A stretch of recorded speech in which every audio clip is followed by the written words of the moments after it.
Once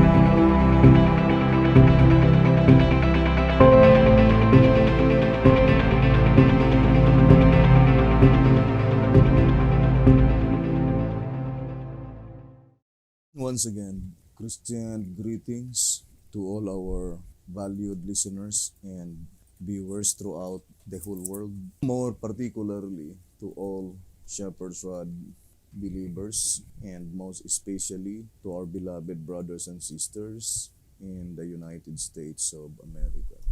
Special greetings to our brethren in Georgia, in Colorado, our brethren in Kansas, in Fiji Island, in Mexico, Spain, in Africa, to the United Kingdom, and also to our brethren in Australia, and to the rest of the 144,000 living saints scattered abroad. Greetings. May the good Lord bless you, brothers and sisters. This is our episode number 11 on the subject, the chronological order of events. And still, we will focus our attention to this oncoming year, the year 2021. I do fully believe that such promise in Revelation 1, verse 1, saying, I will show unto thee, which must shortly come to pass, hereafter, is even more definitely applied in our days.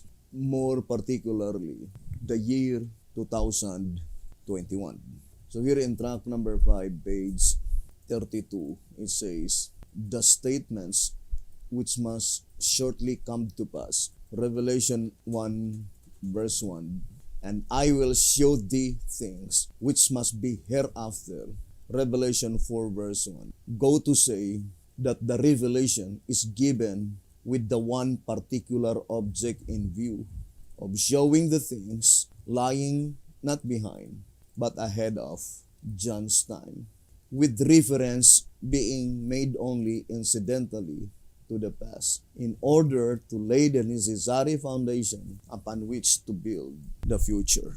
And we already read that the principal reason why Jesus Christ followed such particular rule, 3 hours schedule, is to present to his church the exact time of her history by periods, 2SR 237. The reason he has followed that particular rule is to present to his church the exact time of her history by periods. So the exact time. And we already proven with absolute fact that the church mentioned there is the 11th hour church. Because according to 2SR 234, saying, but the object of the lesson is for the latter who are hired at the 11th hour. For the truth of the parable has never been understood by any other company. So, whatever the truth involved therein in the parable in Matthew 20, the particular object in view has never been understood by any other company, pointing to the 4 companies prior to the 11th hour. It was not understood by the first call. It was not understood by the second call. It was not understood by the third call. It was not understood by the 4th call, but only to the last call, the 5th. Those that had been called at the 11th hour, due to the fact that only to them, Jesus Christ present to them the truth concerning the parable in Matthew 20. But such parable in Matthew 20 can never be understood unless it will be connected to the symbolization in Revelation 6, verse 6, according to 2SR 225 and 226, saying, with the previous explanation of Revelation 6, verse 6, a measure of wheat for a penny, and 3 measures of barley for a penny, we shall endeavor to prove that the symbols point back to the parable of the householder, and Jesus allegorically look forward to John's vision. If the explanation perfectly fits the parable and the vision in harmony with God's book and law, and a present truth lesson is derived therefrom, then only must we accept it as truth. So, such divine explanation will always perfectly fits the parable. Not only the parable, but as well as the vision of John in Revelation chapter 6, verse 6, by which such revelation is in perfect harmony with God's book and law, and also a steering present truth lesson.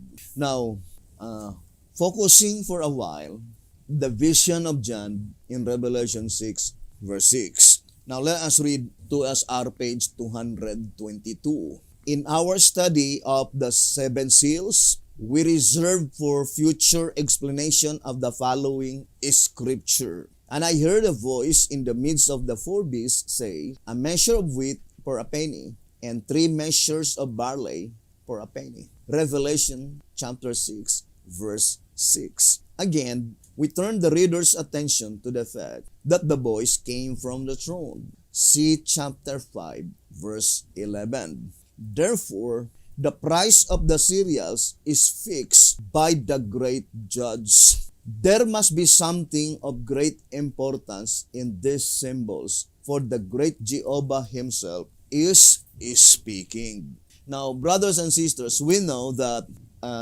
Revelation chapter 6, verse 6 is the last verse that describes the third seal. Here in 2SR on page 208, it says, the third seal, black horse. Why is it that the parable in Matthew 20 is attached or connects to the vision of John on Revelation 6, verse 6? There must be an accurate significance.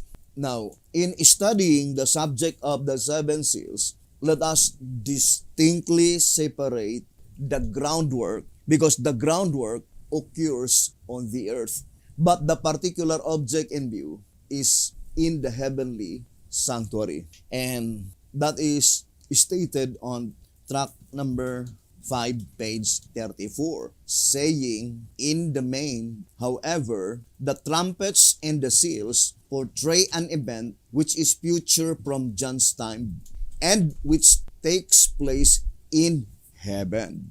So the particular object in view, the main prophetic event, both the subject of the trumpets and the seals, it takes place in heaven. Although it also portrays kindred events and also related events, by which some are contributory and some are consequent to the main prophetic event, according to that reading in track number 5, page 34. Now, let us focus again to our attention on Revelation chapter 6, verse 6. Now, to repeat again, Revelation 6, verse 6 is the last verse that describes the third seal. The third seal contains 2 verses. Revelation chapter 6, verse 5 and Revelation chapter 6, verse 6. Now, to repeat again, we need to grasp the true significance, the principal reason why the parable in Matthew 20 is attached to the vision of John on the subject of the 7 seals, but particularly to the third seal and the last verse that describe the third seal. Now, in 2SR 210, it says, "Heart not the oil and the wine." So, one of the message written in Revelation 6, verse 6 is, do not heart the oil and do not hurt the wine. Now, let us read the statement given here. 2SR 210, verse 6. And I heard a voice in the midst of the four beasts say, and see, thou art not the oil and the wine. According to Revelation 4 verse 6, the four beasts are round about the throne. Therefore, the throne is in the midst of the beast. So, the throne is in the midst of the beast, says John. And I heard a voice in the midst of the four beasts. One of the things he heard was, see, thou art not the oil and the wine. Therefore, whatever is meant by the symbol, it is not of men, but of God. For it was he who commanded, hurt not the oil and the wine. It is an accepted fact by nearly all Bible students that oil is used by the scriptures as a symbol of the Holy Spirit, as in Psalms 45 verse 7, Isaiah 61 verse 1 to 3, Zechariah 4 verse 12. Wine is used as a symbol of the blood of Christ, and as the life is in the blood, the wine denotes life eternal, found only in the Lamb of God, which taketh away the sins of the world. Say Jesus, the words that I spake unto you, they are spirit and they are life. Oil and wine, the words in the Bible are the spirit and the life. Therefore, the command, heart not the oil and the wine, has reference to the Bible, the spirit and the life. So, oil represent the Old Testament and wine represent the New Testament. Why is it that there is a divine command or decree not to hurt the oil and the wine? In what way that we could hurt the Bible? We could hurt the oil. We could hurt the wine. In what way?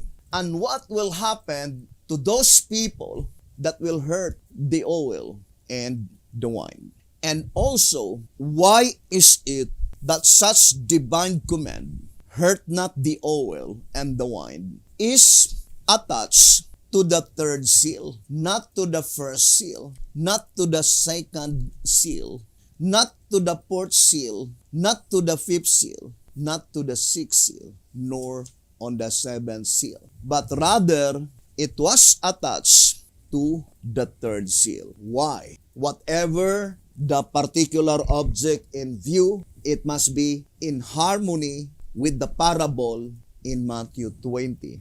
There must be a close connection with the parable in Matthew 20, as stated in 2SR 225 and 226. Now, I would like to read this statement, and I do fully believe that this statement is also related to our subject because it is also pertaining to the Bible. Now, I would like to read 2TG number 15, page 10. 2TG number 15, page 10. Revelation 11, verse 5. And if any man will hurt them, the pronoun them is pointing to the two olive trees, which is also represented by the Bible. And if any man will hurt them, fire proceeded out of their mouth and devoured their enemies. And if any man will hurt them, he must in this manner be killed. Then it says, from this we see that though the Bible is the best friend to its friends, it is a terrible enemy to its enemies. When truth cannot save, it kills. And here's another statement, which I also fully believe that closely connected to our subject is found on track number 5, page 72. Track number 5, page 72.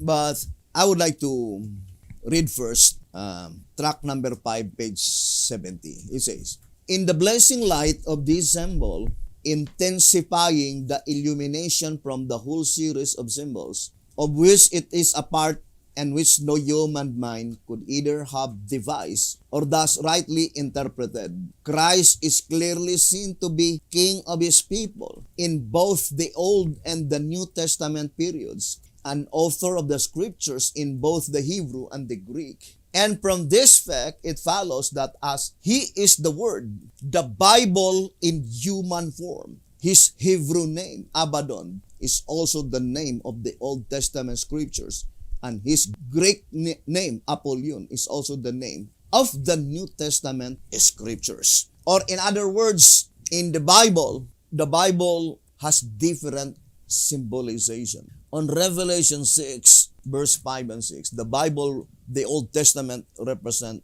the oil, and the New Testament represented by the wine. But in the subject of the trumpet study, the Bible is represented by the Old Testament, Abaddon, and the New Testament, Apollyon. But on Revelation 11, verse 5, the Bible is represented by the two olive trees. But in Isaiah 7, verse 21 and 22, the Bible is represented by the two sheep. Now let us read tract number 5, page 72. It says, "To those, therefore, who accept Christ as their King, He is a Savior. While to those who refuse to have Him rule over them," Luke 19:14, "He is a destroyer. Hence, accordingly, the curses or judgments fall as the trumpets reveal upon those who reject the teachings and the authority of the Bible, and who as a result do not have the seal. These solemn facts gravely admonish us not to forget the Bible's warning that our treatment of it will bring one of two results, death or life. Tract number 5, page 72. So, in this reading, the enemies of Christ in Luke 19, verse 27, are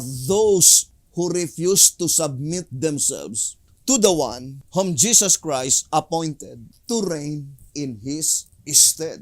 And accordingly, in 4 Symbolic Code 10 to 12, page 7, 4 Symbolic Code 10 to 12, page 7, therefore, because of their insubordination, Jesus has plainly told that at His appearing, He shall command His servants, saying, "But those mine enemies, which would not that I should reign over them, bring hither and slay them before me." Luke 19, verse 27. The parable makes it clear that through some men, Jesus is to reign before His appearing, and that those who refuse to submit themselves to the one whom Jesus has chosen to represent Him shall lose out eternally. Or in other words, brothers and sisters, whoever that man represented by antitypical David, and tract number 8, page 71, saying that we will not have this man to reign over us, although this man,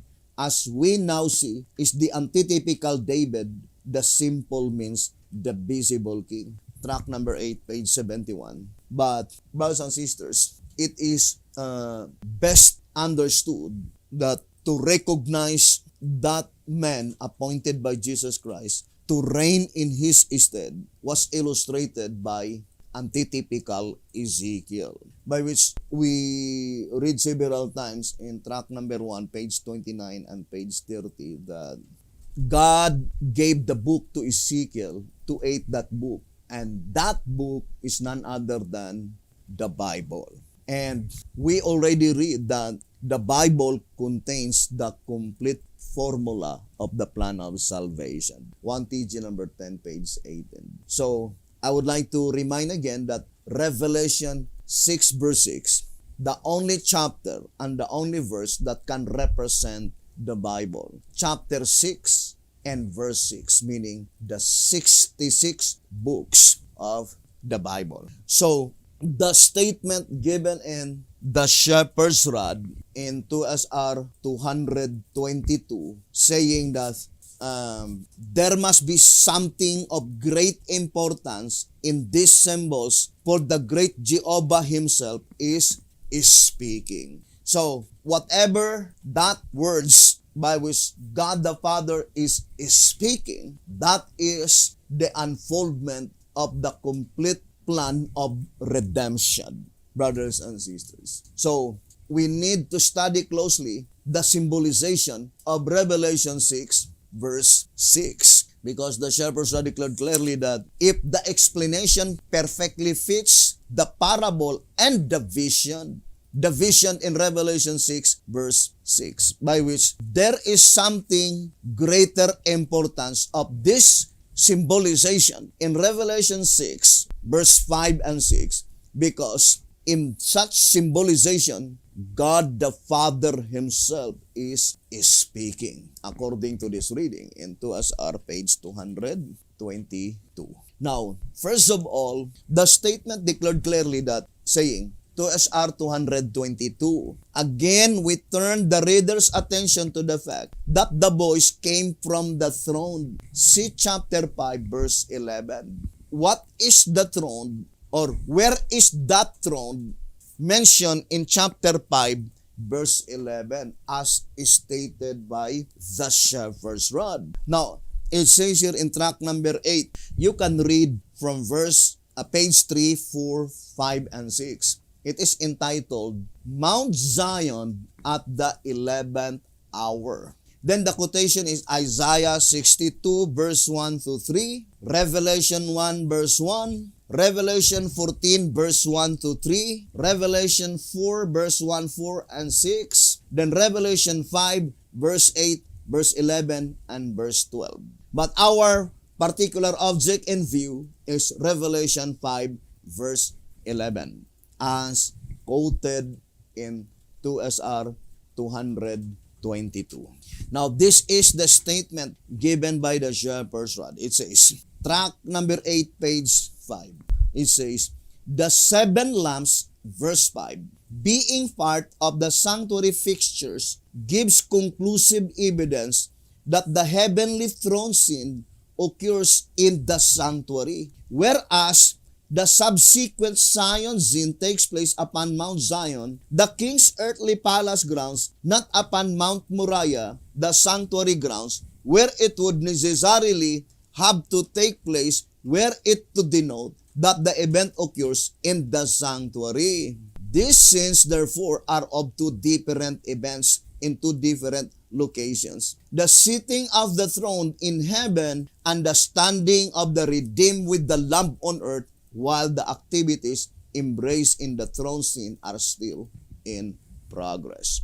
So this reading, brothers and sisters, we need to distinctly and carefully differentiate according to track number 8, page 5. It says, so correctly to understand this prophetic event in its entirety, we must carefully differentiate the part which takes place in heaven from the part which takes place on earth. But even to the part which takes place in heaven, we need also to carefully differentiate the part that takes place in the sanctuary, and which is represented by Mount Moriah, and the part which takes place on Mount Zion, which is the palace grounds. And the shepherd's rod made it so plain that these two are different locations.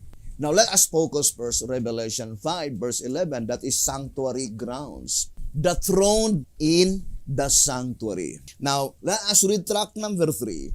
Track number 3 on page 16 and page 17. Both John's and Daniel's visions reveal that the throne in the sanctuary was not there from the beginning of the creation of God, or from the days of Moses, or yet from the hour that Christ ascended on high, or even from the days of pagan Rome. That indeed it was not set up until after the fall of pagan Rome, when the little horn of the nondescript beast came up in the days of ecclesiastical Rome.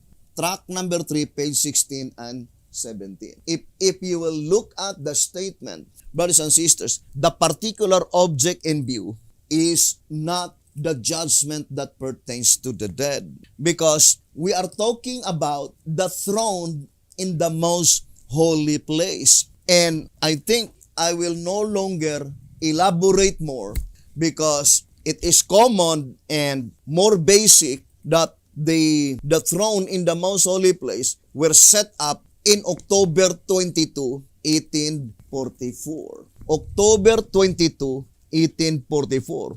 But the statement, it says, when does the throne in the most holy place are set up? It says, in the days of ecclesiastical Rome. We know that the days of ecclesiastical Rome is from 538 to 1798. That is the 1,260 years. That is the reign of papal supremacy. But 1844 is no longer the days of ecclesiastical Rome. That even the little horned head at that time was not as yet healed, because it was healed on February 11, 1929.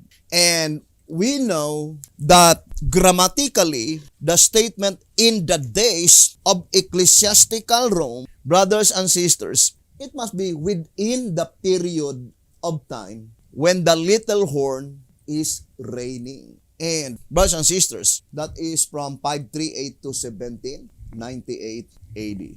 But that is pointing to the last period of the exceeding great horn. The last period of the exceeding great horn, by which we are now studying. Now, I would like to read to you track number 6 on page 55 and page 56. Track number 6, pages 55 and page 56. It says, the scriptures make clear that while in the sanctuary, so that is in the sanctuary, Christ receives the kingdom.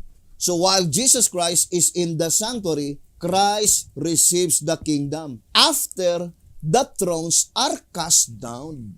It did not say after the thrones were cast down as inscribed in past tense, but rather inscribed in present tense. Presently cast down, or meaning the very moment that it is placed in the sanctuary, the very moment by which the thrones are set up in the sanctuary, that is the time by which Christ receives the kingdom. What does it mean by receives the kingdom? And then it says, and after the investigative judgment is completed before His second coming, that this is so is further evidence by the parable of Luke 19:15, which states that Christ receives the kingdom and that afterwards He comes to slay His enemies.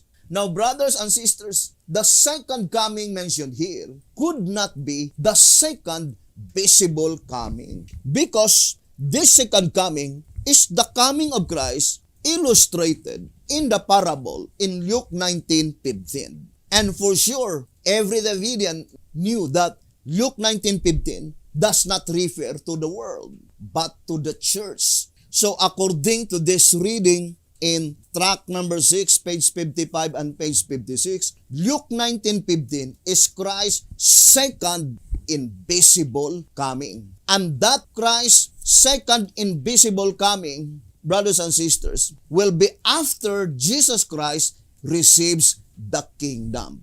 After Jesus Christ receives the kingdom given to Him by His Father. And that kingdom that Jesus Christ will receive is after the thrones are cast down. Where? After the thrones are set up in the sanctuary. But when does that thrones will be set up in the sanctuary? He says, after the investigative judgment is completed.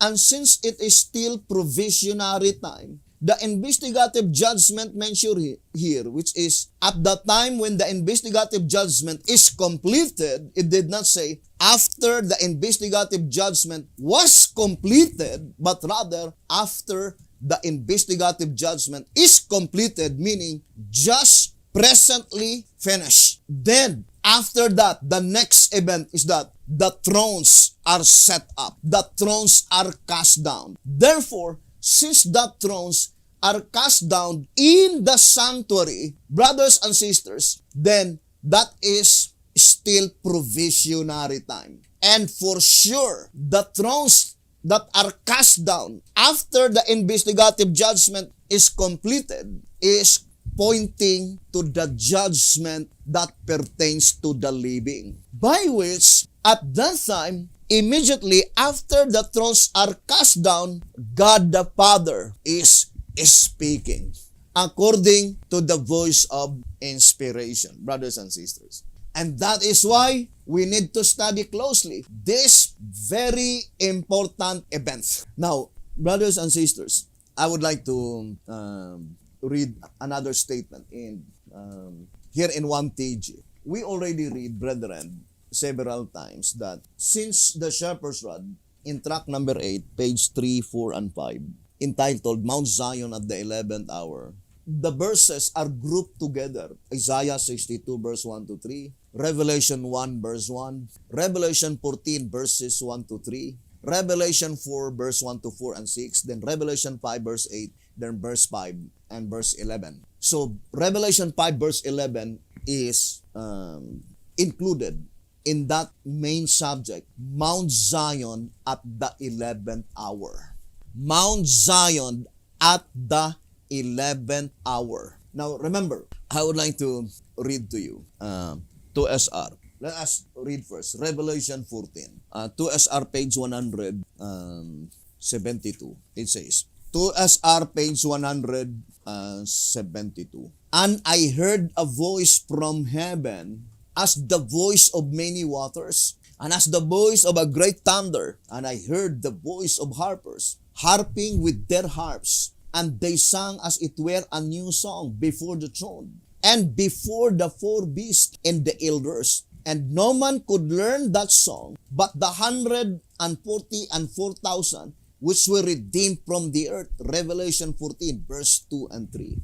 The song was sung in heaven by heavenly beings before the throne and before the beast and the elders. Therefore, it is evident that the judgment was in progress. Note that the 144,000 did not sing, but they only could learn the song as it was sung in heaven. That is, they alone understood the heavenly truth in that particular time and their position in connection with the message they must bear. Now, do not forget the statement in track number 8, page 5 and page 6. Mount Zion and Mount Moriah are two different locations, different settings, and different periods of time. Revelation 14, verse 2 and 3, brothers and sisters, according to this reading, and I heard a voice from heaven as the voice of many waters, and as the voice of a great thunder. And I heard the voice of harpers harping with their harps, and they sang as it were a new song before the throne and before the four beasts and the elders. And no man could learn that song but the 144,000 which were redeemed from the earth. Revelation 14 verse 2 and 3. The question is that Revelation 14 verse 2 and 3, where is the place by which, brothers and sisters, these heavenly beings are singing the song, singing the new song? It says, before the throne and before the four beasts and the elders, and no man could learn that song. Now, without the shepherd's rod, brothers and sisters, maybe you will immediately jump to the conclusion that verse 2 and 3, they were singing in Mount Zion because of verse 1. Now, let us read, brothers and sisters, early writings on page 38. Early writings, page 38, it says, I saw four angels. Do not forget, our attention is focused on Revelation 14, verse 2 and verse 3. It is in that chapter by which you can read the statement, they followed the Lamb whithersoever he goeth. Now, the important question is Revelation 14, verse 2 and 3, when these heavenly beings are singing the new song, where is that place? Is it in the sanctuary or is it on the palace grounds? Brothers and sisters.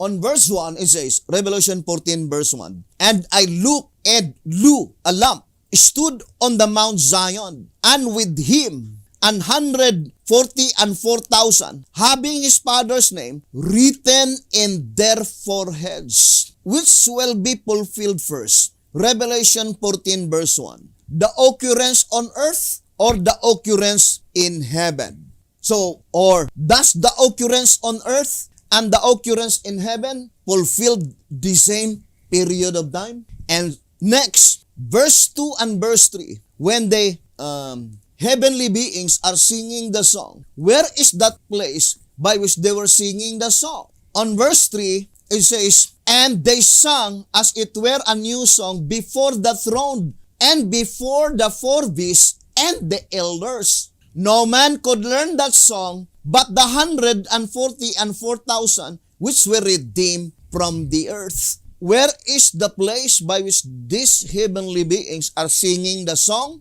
A new song. It is before the throne and before the beast, or before the four beasts and before the 24 elders. Revelation 14 verse 3. Now let us read Early Writings page 38. Early Writings page 38. I saw four angels who had a work to do on the earth and were on their way to accomplish it.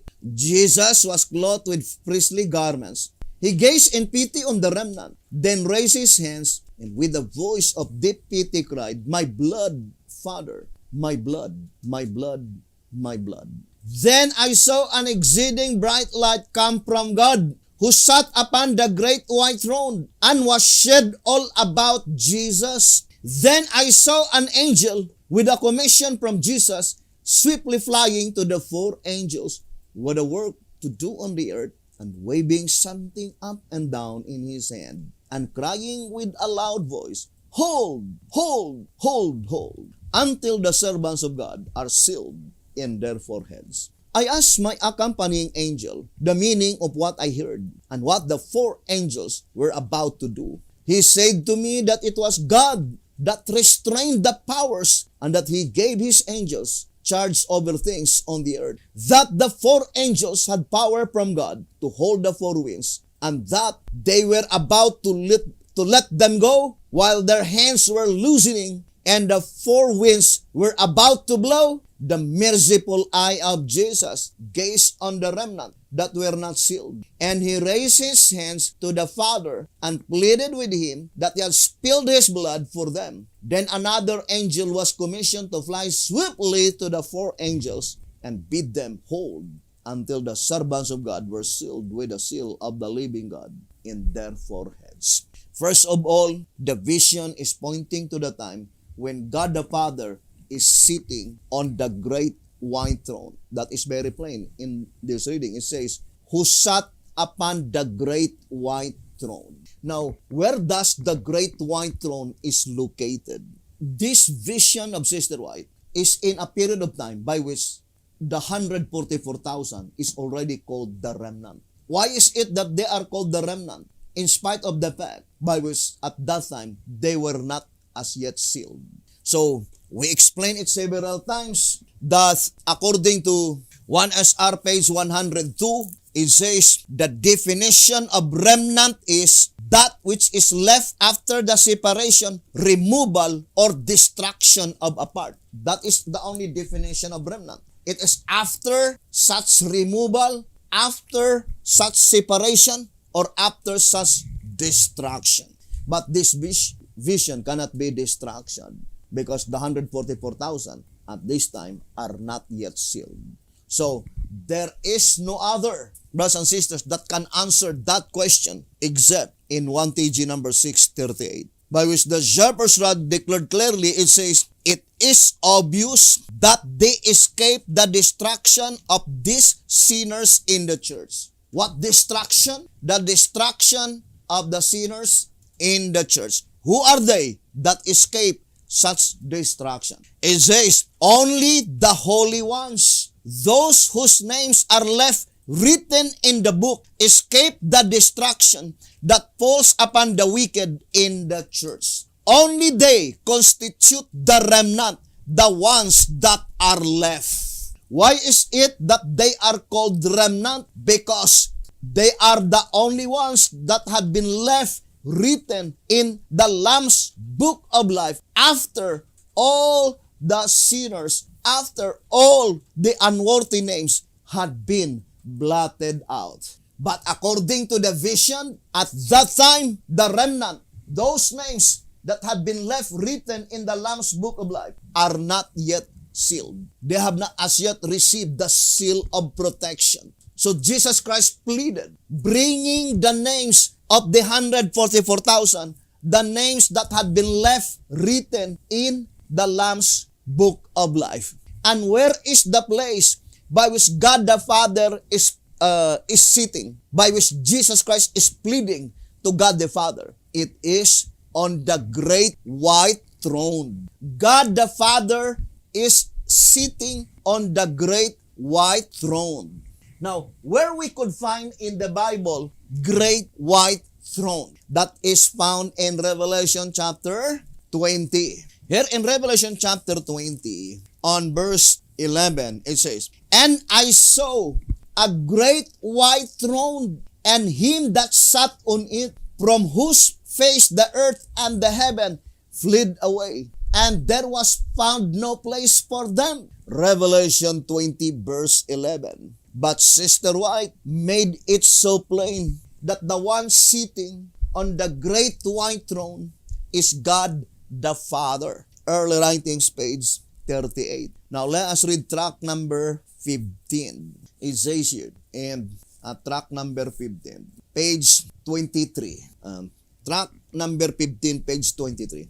"Moreover, as there is but one judicial sitting during the millennium, the thrones of verse 4 must be in session." It says, jointly with the great white throne. It says, jointly with the great white throne. Now, that great white throne, brothers and sisters, according to the shepherd's rod, it says, there is no beast and there is no 24 elders. On this throne, it says, there is no beast and there is no 24 elders. I think still track number. I would like to emphasize that great white throne, I would like to read first 2TG number 12. Number 12, page 29. Now, let me read to you. Track 15 on page 18. It says, "The third session, the one during the 1,000 years, is at the great white throne." Revelation 20 verse 11 to 12. "The throne of him from whose face the earth and the heaven flee away. At this latter throne, there is no sea of glass, no beast, no lion, no lamb, and although there are lesser thrones." Revelation 20 verse 4. Inspiration does not flatly say who sits on them. But the most important part that I would like to emphasize in track 15, page 18. "On the great white throne, there is no beast, there is no elders." Therefore, Revelation 14, verse 2 and 3, "When the heavenly beings are singing a new song before the throne, before the four beasts, before the 24 elders, cannot be the great white throne. Because in the great white throne, there are no beasts and there are no 24 elders." Now, that great white throne cannot be on the sanctuary, because in the sanctuary, there are 4 beasts and there are 24 elders. It cannot be in the sanctuary, because in that throne, there is no beasts and there is no elders. Track 15, page 18. Now let us read 2TG number 12, page 29. It says, "The revelation, moreover, in the following verses, again and again endeavors to make us see that the event there portrayed is the judgment in session. Fear God and give glory to Him, for the hour of His judgment is come." That is Revelation 14, verse 6 and 7, or verse 6 or verse 7. Then it says, "And I saw thrones," John declares, "and judgment was given unto them." What is the description given by the shepherd's rod? Revelation 20 verse 4. Lesser thrones, right? According to track 15 verse 18, page 18. Track 15, page 18, it says, "And although there are lesser thrones," Revelation 20 verse 4, I would like to read again. Track 15, page 8. And although there are lesser thrones, Revelation 20, verse 4, inspiration does not flatly say who sits on them. It was inscribed in plural form, but inspiration does not flatly say how many thrones, and inspiration does not flatly say who are they sitting on that thrones. But here the statement very plain that these thrones in Revelation 20 verse 4 are set up, brothers and sisters, during provisionary time, because it says, fear God and give glory to Him, indicates provisionary time. And then it says, John truly paid it as a prophecy. But when it actually takes place, then God's agency on earth, the spirit of prophecy in the church, is to proclaim that the event has actually taken place. Brothers and sisters, this is very plain here in 2 Tg 12:29. We know that the spirit of prophecy in the church, that is the prophetic gift. He will be the one to proclaim that the event has actually taken place. What event? Revelation 20 verse 4. Brothers and sisters, let us distinctly separate the thrones that were cast down in October 22, 1844 in the most holy place. That is the thrones in Daniel 7 verse 9 and 10, which is directly applied to the judgment that pertains to the dead. But Revelation 20 verse 4, the thrones mentioned there are the thrones, indicates when that thrones are cast down, indicates that the judgment that pertains to the living commence, and it is in progress. Now I would like to read first track number 3. It says here, track number 3, page 49. Let's read. This work of separation or cleansing brought to view in the parable of Matthew 13 verse 30, and again in that of Matthew 13 verse 47 and 49. Also in the prophecy of Malachi 3, 1 verse 1 to 3, and in that of Ezekiel 9, as well as in Revelation 14, is directly applicable to the judgment day for the living. So talking about Matthew 13:30, Matthew 13:47 to 49, Malachi 3:1 to 3, and Ezekiel chapter 9 and Revelation 14 is directly applicable to the judgment day for the living. But the cleansing of the sanctuary at the end of the 2,300 days, according to Daniel 8 verse 14 and Daniel 7 verse 9 to 10, applies directly to the judgment among the dead. So the thrones that were cast down in October 22, 1844, as also stated in the Great Controversy 479, is the vision of Daniel. Daniel chapter 7, verse 9 and 10, which is directly applied to the judgment that pertains to the dead. Brothers and sisters, but the judgment that pertains to the living, it must be the thrones in the book of Revelation. And we already read in 2 Tg 12:29 that the thrones mentioned is found in Revelation 20 verse 4. And the shepherds had called it lesser thrones. Now let us read the Bible. Revelation 20 and verse 4. It says, and I saw thrones, and they sat upon them, and judgment was given unto them. And I saw the souls of them that were beheaded for the witness of Jesus, and for the word of God, and which had not worshipped the beast, neither his image, neither had received his mark upon their foreheads, or in their hands, and they live and reign with Christ 1,000 years. Revelation 20 verse 4. Now, do not forget the statement in 2 Tg 12:29. It is attached to the message, fear God and give glory to Him, for the hour of His judgment is come. And then connect Revelation 20 verse 4, not Daniel 7. And it is called lesser thrones, brothers and sisters. Therefore, we can easily understand that the thrones mentioned in track number 6, let's read again. Track number 6 in page 55 and page 56. The scriptures make clear that while in the sanctuary, Christ receives the kingdom. After the thrones are cast down and after the investigative judgment is completed before His second coming. So let us enumerate one by one. Brothers and sisters, the statement here in track number 6, page 55 and page 56, it says, when Jesus Christ receives the kingdom, Jesus Christ is still in the sanctuary. And Jesus Christ receives the kingdom after the thrones are cast down. And Jesus Christ receives the kingdom, or the thrones are cast down after the investigative judgment is completed, before His second coming. What second coming? Second invisible coming. Now, brothers and sisters, I would like to read to you the continuation of the reading in track number 3, page 49 and page 50. Though the cleansing of the sanctuary, as has already been seen from Daniel's prophecies, was to take place after 1844 AD, it is pointing to the last and the final day of atonement when the sanctuary is cleansed. Not in the time when the sanctuary is, brothers and sisters, is still in progress. So it says, though the cleansing of the sanctuary, as has already been seen from Daniel's prophecies, was to take place after 1844 AD, yet since the living righteous, brothers and sisters, the living righteous is the 144,000 living saints that will no longer to taste death. Therefore, it did not say when would it be, but only the shepherd says after 1844 AD.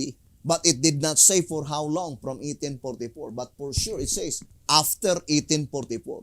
By which at that time, the 144,000 living saints are already in existence. It says, yet since the living righteous are still commingled with the sinners in the church. Now, it points out to the time when the living righteous are still commingled in the church. So what does it mean when the living righteous are still commingled in the church? I would like to read to you first, track number 8.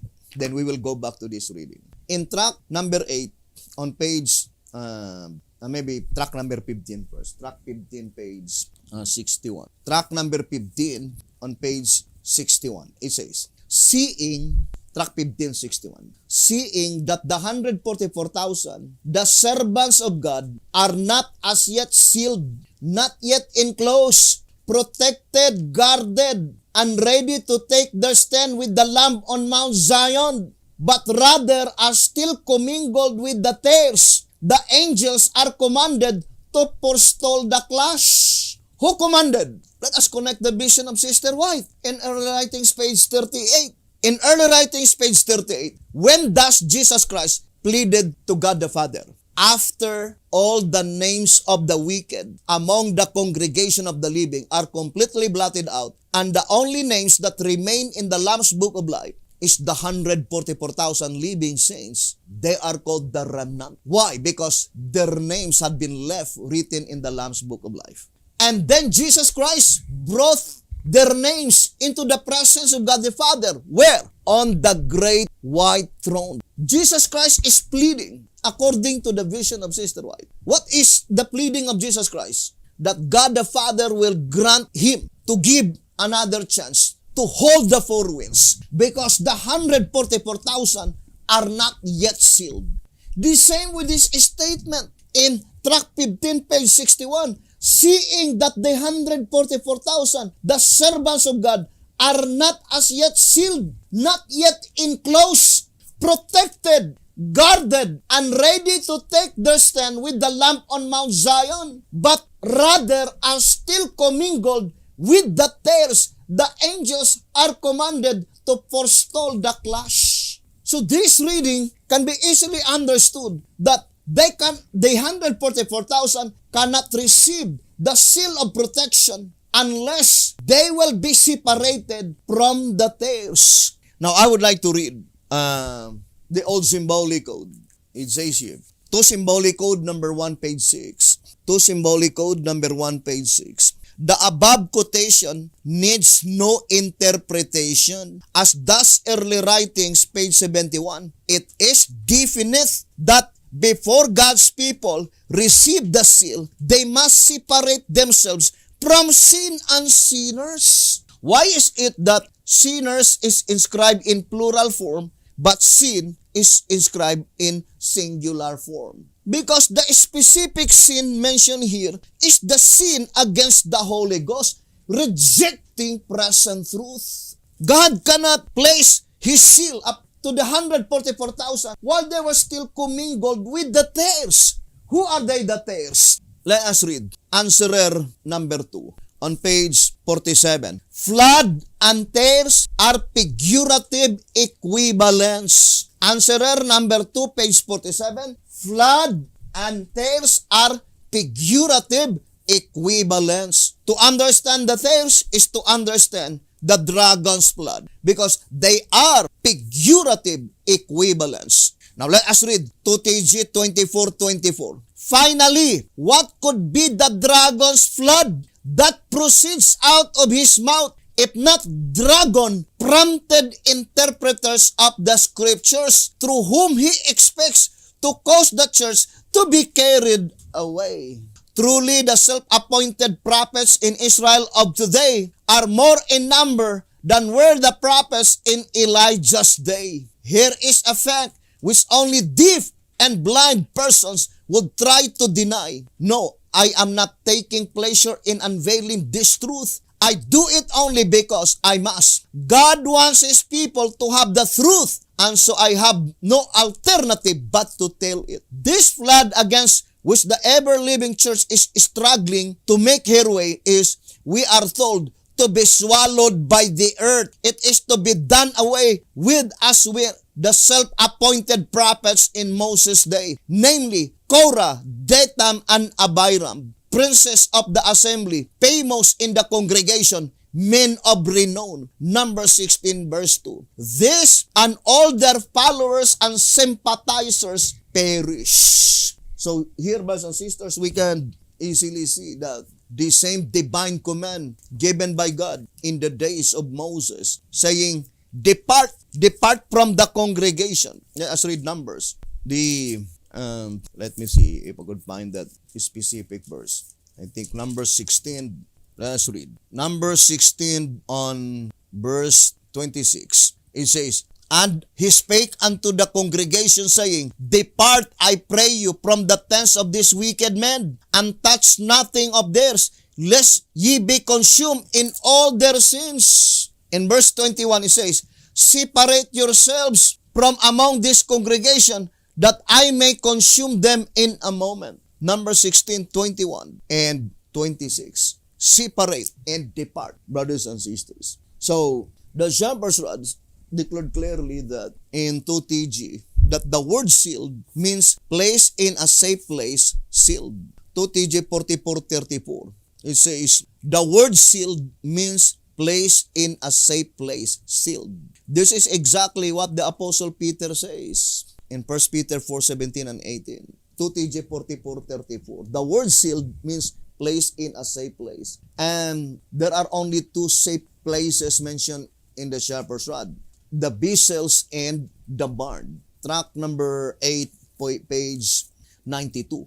That is the barn and by vessels. It says, a new place, safe and clean, where henceforth there shall no more come the uncircumcised and the unclean. Isaiah 52 verse 1. Track number 8, page 92. Why is it vessels in plural form? Because it was illustrated that the 144,000 brothers and sisters, it seems that they had been scattered throughout the whole world without a shepherd, right? We read that several times in 1SR 222. It says, though such great apostasy and blasphemy has grieved the world, God's church, 144,000 in number, is scattered throughout the length and breadth of the earth without a shepherd, have not bowed a knee to Baal. That is the description of the 144,000. Although they have been scattered, it seems that they have no shepherd, but they were protected and guarded. But God cannot protect them. God cannot give them seal of protection if they were still commingled with the tares. Who are the tares? This uninspired leadership, dragon-prompted interpreters, according to 2TG 24:24. Now, let us go back again to track number 3. I would like to read track number 3 on page 49 and page 50. It says, yet since the living righteous are still commingled with the sinners in the church. So what happened at that time when they were still commingled in the sinners, with the sinners in the church, Jesus Christ pleaded with God the Father to hold the four winds. Brothers and sisters, to hold the four winds. So, when God the Father granted his pleading, then Jesus Christ commanded the angel to tell the four angels to hold the four winds. And he is waving something up and down in his hand. That is the names that had been left written in the Lamb's Book of Life. And they need to have that seal of protection. So let us go back again to track number 3, page 49. It says, "Yet since the living righteous are still commingled with the sinners in the church, and since Daniel saw the Ancient of Days sit in judgment," it says, "and since Daniel saw the Ancient of Days sit in judgment." What judgment, brothers and sisters? When the Ancient of Days did sit. Then it says, not to slay those who had the mark. So when God the Father sit in judgment, the 144,000 living saints are already marked. Where? On earth? No, in heaven. Why is it that there is a statement, not to slay those who had the mark? Because Jesus Christ pleaded to God the Father. In the vision of Sister White, it says, he saw already the four angels having the slaughter weapons in their hands. They were about to slay. And Sister White also saw in her vision that the four angels is about to let loose the four winds. But at that time, the 144,000 are not yet sealed. But in the heavenly sanctuary, they were already marked. Because their names had been left written in the Lamb's Book of Life. It says, not to slay those who had the mark, but to judge from the books which were opened. Obviously, his vision of the judgment is in respect to the dead. So here the voice of inspiration is plainly telling you and I that occurrence when Jesus Christ is pleading to God the Father, the proceedings in the most holy place is in respect to the dead. And that is why in 2SR, or in other words, the blotting out of sins that pertains to the dead at that time is not yet finished. So here in 2SR, page 171, it says, "Therefore John's vision of the 144,000 as they stood on Mount Zion with the lamp," if the statement, the 144,000 stood on Mount Zion with the lamp, that occurrence is in heaven. But if the statement says, the lamp stood on Mount Zion with the 144,000, that occurrence is on earth. Now, for example, I would like to read to you track number 15. Track number 15 on page 24. It says, the saints though, those who are living and those who are resurrected at the commencement of the millennium are all to live and reign 1,000 years with Christ. So, the statement with Christ, meaning that is in heaven, not Christ with them. So if the statement Christ with them, then that is on earth, according to this reading, track number 15, page 24. So this statement, it is in heaven because the 144,000, therefore John's vision of the 144,000 as they stood on Mount Zion with the lamp. So of course the lamp, Jesus Christ is in heaven. It says is an incident after this special company of saints had been sealed. But where is the sealing? Heavenly sanctuary. Because it says, and sometime before the close of provision. Then it says, the sealing of the 144,000 is at the closing of the judgment of the dead. You see, brothers and sisters, the sealing of the 144,000 is at the closing of the judgment of the dead. And then it says, and at the beginning of the judgment of the living. So the only way that you could understand this statement, brothers and sisters, is to separate distinctly the judgment that takes place on earth and the judgment that takes place on heaven. Now let us illustrate. So during the sealing of the 144,000, sealing of the 144,000. During the sealing of the 144,000 on earth, it says, in heaven, that is already the closing of the judgment of the dead, according to 2SR 171. But in track number 3, 49 and 50, at that time, the 144,000 are already marked. But where is the marking? Heavenly sanctuary. Not yet on earth, because in the vision of Sister White, at that time, the 144,000 were not yet sealed. And that is why Jesus Christ pleaded to God the Father. And track number 3, page 49 and 50, very clear. At the time when the 144,000, the living righteous, are marked, the judgment in the heavenly sanctuary is still the judgment that pertains to the dead. Now here's another statement that I would like to read to you in track number 3, 1934 edition, page 76.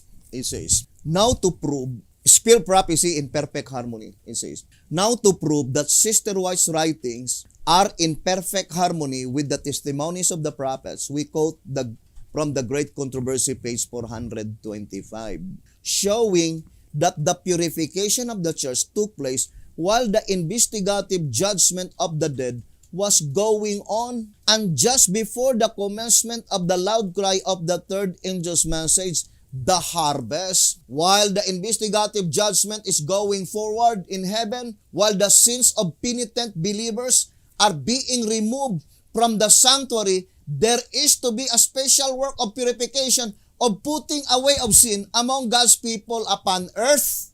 Then the church which our Lord at His coming, that is Christ's invisible coming, is to receive to Himself, will be a glorious church, not having spot or wrinkle or any such thing. Then she will look forth as the morning, fair as the moon, clear as the sun, and terrible as an army with banners. She is to go forth into all the world, conquering and to conquer. Prophets and Kings, page 725. The purification of the church mentioned here takes place in the heavenly sanctuary, although it also takes place on the earth, on the triumphant church, the last ordained ministry. But the focal point is the purification that takes place in the heavenly sanctuary, because the statement, it says, showing that the purification of the church took place while the investigative judgment of the dead was going on. But what investigative judgment of the dead? It says, while the sins of penitent believers are being removed from the sanctuary. Therefore, that is blotting out of sins. There are only two proceedings in the most holy place. Blotting out of sins, it is called the beginning work of the judgment of the dead. And then, inscribing their names into the book of resurrection, it is called the granting of rewards. And it is called the closing work of the judgment of the dead.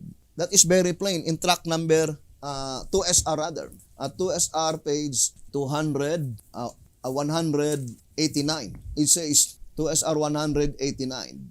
During Christ's ministration in the holiest of all, which is a throne of judgment, of blotting out of sins and granting of rewards. Blotting out of sins is called the beginning work of the judgment of the dead.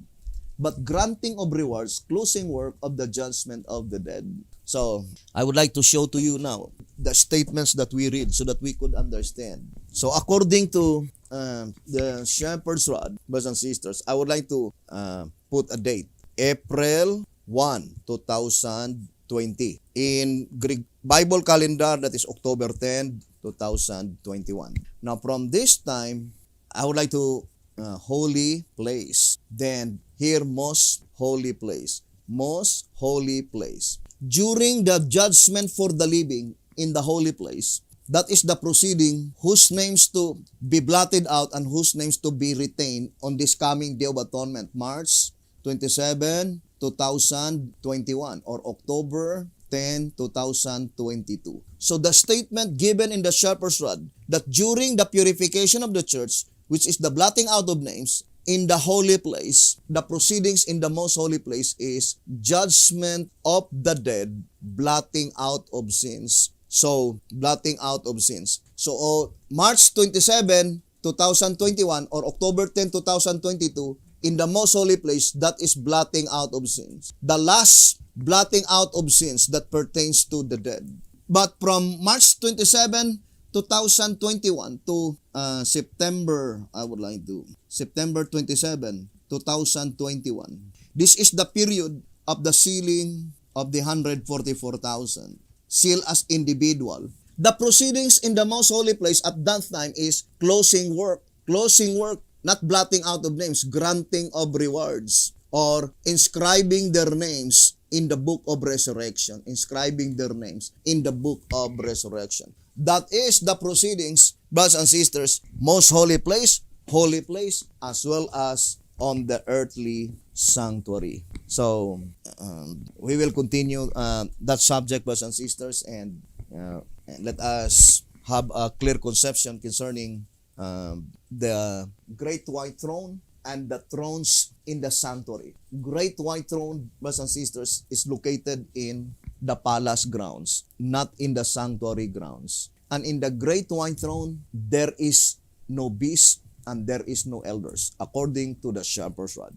So, we need to have a clear conception of all the proceedings in the heavenly sanctuary. And it is revealed in the book of Revelation, according to tract 15, page 13, that God showed to John the entire proceedings in the heavenly sanctuary from start to finish. And since that occurrence in Revelation 14, verse 2 and 3, when the heavenly beings are singing before the throne, before the four beasts, and before the 24 elders, it could not be the great white throne. Although we already read in Revelation 20 verse 4, it is pertaining to the lesser thrones. Although that lesser thrones during 1,000 years, it says that jointly together with the great white throne, it will, those being that sitting on that lesser thrones, and we will show to you who are they sitting on that lesser thrones in our next episode.